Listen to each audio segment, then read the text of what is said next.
Halo teman-teman semuanya, balik lagi bareng gue Cecep. Dan seperti biasa di channel ini gue bakal selalu share mengenai tips, tutorial, unboxing, gameplay, atau apapun semua yang berhubungan dengan virtual reality atau VR. Dan video kali ini gue bareng anak ya, gue bakal bahas mengenai update terbaru mengenai Meta Quest Pro guys ya. Dan sebagian dari teman-teman pasti sudah menunggu kira-kira ada update apa aja nih yang terbaru dari Quest Pro ini. Yuk kita bahas di video ini ya guys. Stay with me and let's begin.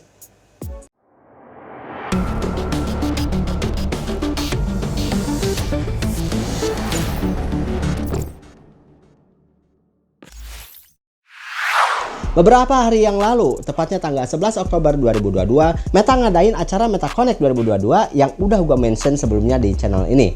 Sayang sekali, gue waktu itu nggak bisa live ya buat react videonya dikarenakan bentrok dengan acara lain. Jadi gue nonton acaranya dalam bentuk siaran ulang aja. Ya udahlah, nggak apa-apa, kan sama aja ya. Yang penting infonya dapet gitu kan.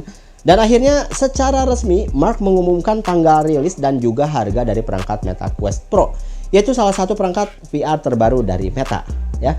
Meta Quest Pro sebelumnya disebut sebagai Project Cambria, dan ternyata gua keliru bahwa di video ini nih gua menyebutkan bahwa Project Cambria itu berbeda dengan Meta Quest Pro, dan ternyata sekarang kita udah dapat konfirmasinya bahwa Project Cambria adalah Meta Quest Pro, dan Project Cambria itu adalah code name yang diberikan ketika ditunjukin di Connect tahun lalu. Nah, Meta udah ngungkapin nih sebagian besar fitur-fitur utamanya kayak face tracking, full color and high resolution pass-through cam, dan sebagainya. Dan bulan lalu terjadi suatu insiden perangkat Quest Pro yang ketinggalan di sebuah hotel yang udah gua pernah bahas di sini nih ya. Nah, akhirnya setelah kita tunggu-tunggu acara Meta Connect 2022, akhirnya di acara tersebut disebutin lah tanggal rilis dan juga harga dari Quest Pro, dan itu sangat mencengangkan ya. Nah, teman-teman perlu tahu nih bahwa Quest Pro bukanlah penerus atau varian dari Quest 2.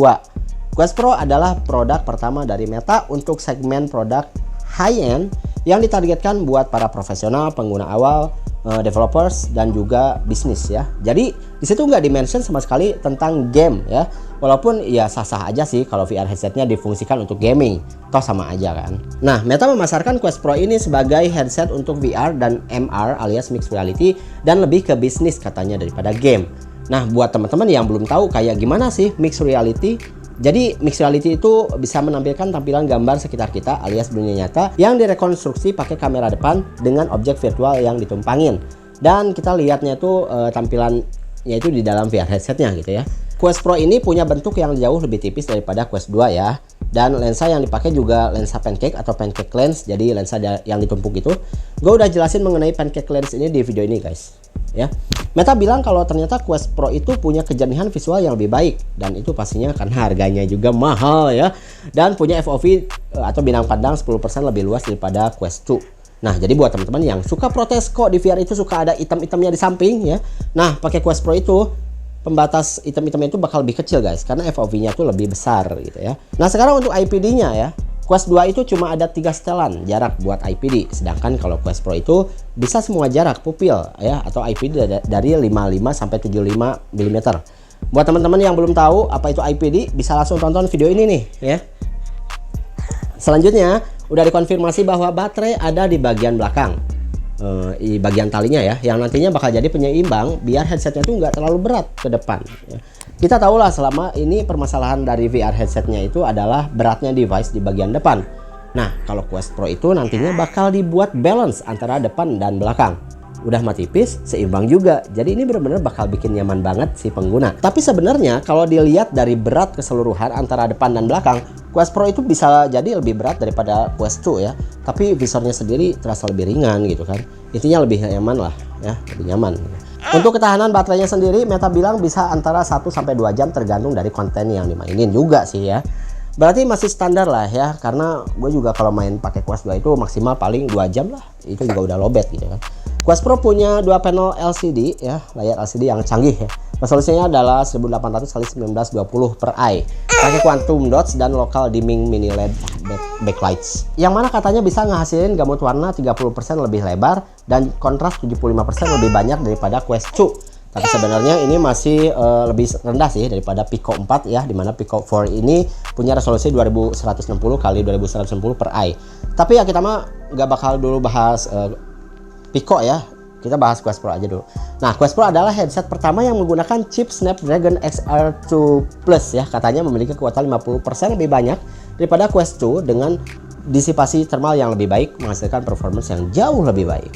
Dan akhirnya terkonfirmasi sudah secara resmi bahwa Quest Pro punya fitur eye tracking dan face tracking. Yang mana ini gua tunggu-tunggu banget ya. Sehingga tatapan dan ekspresi wajah kita tuh bisa secara real time di mapping ke avatar kita. Untuk kameranya total ada 5 kamera internal, yaitu buat setiap mata, 1 buat wajah bagian atas dan 2 buat wajah bagian bawah. Nah, harusnya dengan kamera sebanyak ini harusnya bisa lebih akurat sih untuk face dan eye trackingnya, bener nggak sih? Nah, tapi eye tracking adalah fitur opsional, jadi kita bisa tetap aktifin atau enggak gitu ya. Kalau kita aktifin fiturnya eye tracking, kita bakal dipandu buat IPD dan juga eye track foveated rendering. Nah, teman-teman tahu nggak tuh foveated rendering? Jadi nanti itu bakal otomatis aktif ya. Jadi apa sih foveated rendering? Yaitu teknik dimana hanya sebagian kecil dari tampilan yang lagi kita lihat tapi diberikan dalam resolusi penuh gitu ya, sehingga bisa bikin performance optimal banget gitu. Karena apa yang nggak dilihat sama pupil kita itu nanti resolusinya dibuat rendah. Nah, di paketnya juga disertakan controller untuk Quest Pro, di mana controllernya itu punya fitur self tracking. Artinya bisa nge-track sendiri gitu ya, dengan 3 kamera dan chipset di onboard. Yang berarti tracking bekerja dalam rentang gerak 360 derajat penuh. Meta punya update dalam hal haptik atau getaran di controller. Katanya nanti getar-getarnya itu bakal bisa lebih baik dan lebih tepat ya dibandingkan dengan Meta Quest 2. Termasuk juga nanti di controllernya terdapat tip stylus yang nempel di bagian bawah, sehingga controller tersebut bisa nulis gitu ya. Kita bisa ngegambar di papan tulis virtual pakai controller itu. Dan menariknya, katanya controller buat Quest Pro ini juga bakal tersedia buat pemilik Quest 2 akhir tahun ini dengan harga $300, dan itu mahal ya. Dan artinya kita udah bisa dapat VR Quest 2 headset ya dengan harga segitu gitu ya. Nah, mengenai store-nya, kita beli di mana? Quest Pro itu akses Meta Quest Store yang sama. Artinya bisa menjalankan sama-sama dengan Quest 2. Jika kita udah punya konten misalnya aplikasi atau game yang ada di Quest yang kita punya, maka kita nggak perlu beli lagi dan siap pakai di Quest Pro kayak gitu. Dan yang paling mencengangkan ya, alias bikin gua kaget dari info Quest Pro ini adalah harganya yang sangat teramat mahal ya. Yaitu adalah $1.500, yang mana nanti kalau dirupiahin itu jadinya 23 juta rupiah. Belum termasuk pajak, cukai, dan ongkir.